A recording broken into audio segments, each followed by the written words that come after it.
ሰላም ጤና ይስጥልኝ እንደምንቆያችሁ ውድ አድማጮቻችን ይህ ፋስ ስፖርት ዩብ ነው። ቼልሲን የተመለከቱ ወቅታዊና አዳዲስ መረጃዎችን አጠራ አድርጌ ማቀርብላችሁ ይሆናል። እስከ መጨረሻው አብራችሁን ቆዩ። በላምፓርድ እየሰለጠነ የሚገኘው ኮቨንቲ ሲቲ የቼልሲውን የመስመር ተጫዋች ሙድሪክን የማስፈረም ፍላጎት እንዳለው ተገልጿል። ይህንን ጉዳይ በቀዳሚነት እንመለከታለን። የቼልሲው የመሃል ተከላካይ የሆነው ቻሎባ ወደ ኮሞ ሊያደርገው የነበረውን ዝውውር በስኬት አጠናቋል። ቻሎባ ወደ ኮሞ ሂር ዊጎ ተብሏል። ቻሎባህን የተመለከተ መረጃ የማጋራችሁ ይሆናል። ጆርዳን ሄንደርሰን በይፋ ለቼልሲ ፈርሟል። ቼልሲ ታላቅ ክለብ ነው። ቼልሲ ይህንን እድል ስለሰጠኝ እጅግ አመሰግናለሁ ሲል ሐሳቡን ሰጥቷል። ጆርዳን ሄንደርሰን ያነሳቸውን ሐሳቦችን እንመለከታለን። በሌላ በኩል ሙድሪክ ወደ ስትራስበርግ ሊያመራ የሚችልበት እድልም አለ እየተባለ ይገኛል። ቼልሲ ምናልባትም የልጁን አቋም ለመፈተሽ ወደ ስትራስበርግ ሊልከው ነው የሚሉ አንዳንድ መረጃዎችም ይወጡ ይገኛሉ። ስለዚህም ጉዳይ የማጋራችሁ ነገር ይኖራል። ክሪስታል ፓላስ አክሰል ዲሳሲን ለማስፈረም ለቼልሲ ጥያቄ ሊያቀርብ መሆኑ እየተሰማ ይገኛል። ማክሰንስ ላክሮሃን ለቼልሲ የሸጠው ክሪስታል ፓላስ የሱን የላክሮሃን ተተኪ ቦታ ለመሸፈን ሲል የቼልሲውን ተከላካይ አክሰል ዲሳሲን ለማስፈረም ለቼልሲ ጥያቄ ሊያቀርብ እየተዘጋጀ እንደሆነ ተገልጿል። ይህንንም ጉዳይ እንመለከታለን። ሙድሪክና ዌልቤክ ወደ ሆንግ ኮንግ በማቅናት የቼልሲን ፉትቦል ክለብ በይፋ ተቀላቅለዋል። ከቼልሲ ተጫዋቾችና አሰልጣኙ ጋርም ልምምድ በመስራት ለመጮት ጥረት ያደርጋሉ እየተባለ ይገኛል። እነዚህንና ሌሎች ተጨማሪ መረጃዎችን የማጋራችሁ ይሆናል። እስከ መጨረሻው አብራችሁን ቆዩ። ወደ መጀመሪያ ዘገባ ስንሸጋገር ሙድሪክን የተመለከተ መረጃ እናገኛለን። ዶፒንግ የተባለ አነቃቂ ንጥረ ነገር ተጠቅመሃል በሚል ለ4 ዓመታት ተፈርዶበት የነበረው ሙድሪክ አሁን ላይ እንግዲህ ከ2 ዓመታት ቆይታ በኋላ ወደ እግር ኳስ ዓለም መመለስ ትችላለህ ተብሎ ወደ እግር ኳስ ዓለም በይፋ እንደተመለሰ ይታወቃል። በቀጥታ ወደ ሆንግ ኮንግ እንዳቀናም እንደዚሁ ይታወቃል። አሁን ደግሞ በላምፓርድ እየሰለጠነ የሚገኘው ኮቨንቲ ሲቲ ሙድሪክን የማስፈረም ፍላጎት እንዳለው ተገልጿል። ለቼልሲ ይፋዊ ጥያቄ ለማቅረብ እየተዘጋጀ እንደሆነ እየተገለጸ ይገኛል። በላምፓርድ የሚሰለጥነው ኮቨንቲ ሲቲ ከሻምፒዮንሺፑ ወደ እንግሊዝ ፕሪሚየር ሊግ ማደጉ ይታወቃል። ራሱን በተለያዩ ተጫዋቾችም እያጠናከረ ይገኛል። ሙድሪክንም አጋጣሚውን በመጠቀም ወደ ኮቨንቲ ሲቲ ለማስኮብለል ለቼልሲ ይፋዊ ጥያቄ ሊያቀርብ እንደሆነ ነው እየተገለጸ የሚገኘው። የላምፓርድና የቼልሲ ኃላፊዎች ጥሩ ግንኙነት ያላቸው በመሆኑ ቼልሲ ለኮቨንቲ ሲቲ ሊሸጠው የሚችልበት እድል ከፍተኛ ይሆናል እየተባለ ይገኛል። በውሰትም ሊሆን ይችላል አሊያም ደግሞ በግዥም ሊሆን ይችላል። ለጊዜው ግን በውሰት ነው የሚሉ መረጃዎች እየበረከቱ ይገኛሉ። ከዚህም በተጨማሪ ቼልሲ ይህንን ተጫዋች ለስትራስበርግ በውሰት ሊሰጠው ነው የሚሉ እንደዚህ ሁለት መረጃዎች እየወጡ ይገኛሉ። የትኛው መረጃ ትክክለኛ ይሆንና ወደ አንዱ ያጋድላል የሚለው ነገር በቀጣይ የምንመለከት ይሆናል። ነገር ግን ሙድሪክ ሁለት አማራጮች አሉት። ወደ ኮቨንቲ ሲቲ የማቅናት እንደዚሁም ለቼልሲ እህት ኩባንያ የሆነው ወደ ስትራስበርግ የሚያቀናበት እድል ይኖራል ማለት ነው።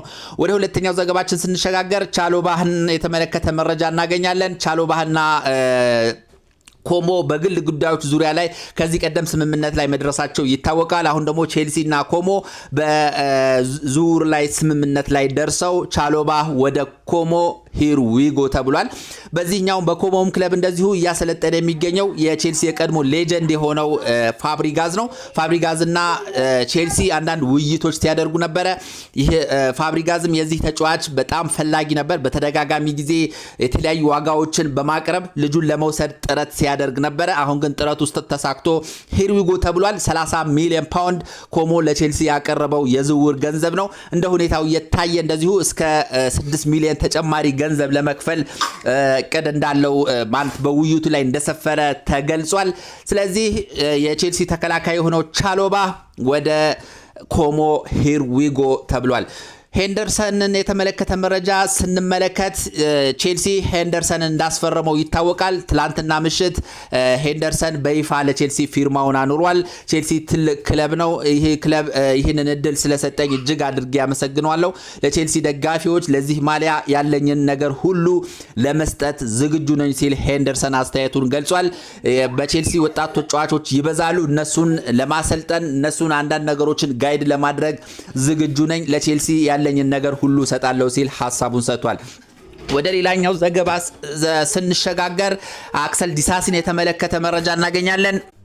ማክሰንስ ላክሩሃን ለቼልሲ የሸጠው ክሪስታል ፓላስ በሱ ምትክ የቼልሲውን ተከላካይ አክሰል ዲሳሲን ለማስፈረም እንቅስቃሴ መጀመሩ እየተገለጸ ይገኛል። የመሃል ተከላካዩ ክፍሉን ለማጠናከር እየፈለገ የሚገኘው ክሪስታል ፓላስ በማክሰንስ ላክሩሃ ምትክ ይህንን ዲሳሲን ወደ ክሪስታል ፓላስ ማምጣት ይፈልጋል። ለቼልሲም ይፋዊ ጥያቄ ለማቅረብ ተዘጋጅቷል ተብሏል።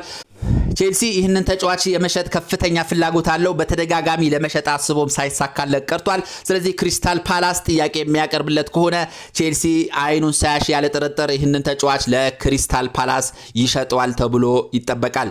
ወደ ሌላኛው ዘገባ ስንሸጋገር ሙድሪክና ዌልቤክን እናገኛለን። ሁለቱም ተጫዋቾች አሁን ላይ ወደ ሆንግ ኮንግ አቅንተው የቼልሲን ተጫዋቾች ተቀላቅለዋል። እዛም በተለይ ለሙድሪክ እንኳን ደህና መጣህ አቀባበል ተደርጎለታል። ምክንያቱም ብዙ ዓመት 2 ዓመታት ያህል ከእግር ኳስ ታግዶ ነበርና የቼልሲ አሰልጣኝ ዣቪ አሎንሶ የክለቡ ተጫዋቾች እነ ኮል ፓልመር የመሳሰሉ ተጫዋቾች ደማቅ አቀባበል አድርገውለት የቼልሲን ተጫዋቾች በይፋ ተቀላቅሏል። ዌልቤክም እንደዚሁ ለቼልሲ ፊርማውን ካኖረ በኋላ ቀጥታ ወደ ስትራስበርግ ወደ ሆንግ ኮንግ በማቅናት የቼልሲ ተጫዋቾችን ተቀላቅሏል። ሁለቱም ተጫዋቾች በአንድ ላይ ቼልሲን በመቀላቀል እንግዲህ ፎቶዎችን ሲነሱ ሰለብሬት ሲያደርጉ ተመልክተናልና ሁለቱም ተጫዋቾች እንግዲህ ወደ ሆንግ ኮንግ አቅንተው ከቼልሲ ተጫዋቾች ጋር ልምምድ መስራት መጀመራቸው ነው የተገለጸው።